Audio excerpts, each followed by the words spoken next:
አውቃለሁ በኔ ልብሽ ቢደማም ይቅር ለእግዚአብሔር ማለት አይከፋ። ከዛሬ በኋላ አንቺን ላላስከፋሽ ችግር ውስጥ ላልገባ ላላስቀይምሽ እና አስፈላጊም ስላልሆነ ይሄው ፕሮሚስ ቀለበት ላስርልሽ ፈልጋለሁ። እኔ አሁን ዝግጁ አይደለም ለዚህ ነገር ማለት ካንተ ጋር ስለማልቀጥል ቀለበቱን ልቀበልህ አልችልም። ገባ? ለምንድን ነው የማትቀጥይ? ከኔ አታፈቅሪኝም ነው? ለዚህ ነው የጠራኸኝ? አዎ ለዚህ ነው።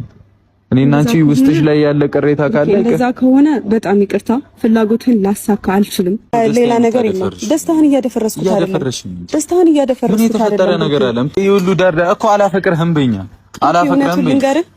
አንተ ለኔ ምርጫዬ የምትሆን አይነት ወንድ አይደለህም። እመኝ ፍቅሬ ምላለው ቃሌም በአምላክ ስም ሰጣለው አንቺን ብቻ ስል ዘውትር ታምኜሽ እኖራለው። አልደበረኝም። ምንም የደበረኝ ነገር የለም። ማርያም እርግጠኛ ነሽ? ምናምን አትበያ። እርግጠኛ ነሽ? እኔ እኮ ጥያቄ ነው። እርግጠኛ ነሽ? ምንም አልከፋሽም? ምንም አልደበረሽም? አንተ ፈልገኸኝ ነው የጠራኸኝ ወይስ ደግሞ የፈለከኝ ለዚህ ምክንያት ነው? ለምን ደበረሽ? ደህና አይደለሽም? አሁን ሳይሽ እኮ ልክ ስላልሆንሽ እኔ ደህና ነኝ። በቃ እኔ ደህና ነኝ።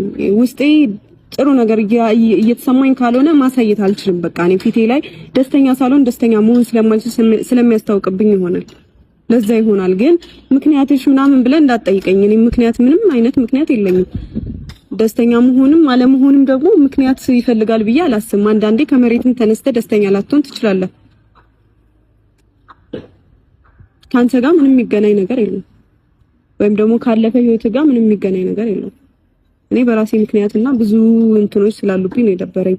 ሜቢ ፊቴ ላይ ስለሚያስታውቅብኝ መደበቅ ስላልቻልኩ ይቅርታ። ግን አሁን ለምን እንደጠራኸኝ ንገረኝና ልሂድ። አይ ለዚህ ጉዳይ ነው እኔ በቃ ታርቀናል ምናምን። እኔ ስጀምር ካንተ ጋር ጸብ የለኝም፣ ምክንያቱም ብዙ ነገር አብረን አሳልፈናል። ብለይህም ልጣላህ አልችልም። ገባክ? ነገ ወደ አዲስ አበባ እንመለሳለን። እኔ አልሄድም። ለምንድን ነው ማለት? እኔ አልሄድም። እዚህ ብዙ የጀመርኳቸው ነገሮች አሉ፣ እነሱን መጨረስ እፈልጋለሁ። አንደኛ ነገር ማለት ነው። እና ደግሞ በጀመርኩት ነገር ስለተጨናነኩኝ ነው እንደዚህ እንትን ያልከው። እሺ ጠብቄሽ አብረን እንሄዳለን። እኔን ለምንድን ነው የምትጠብቀኝ? ኦኬ አይደለም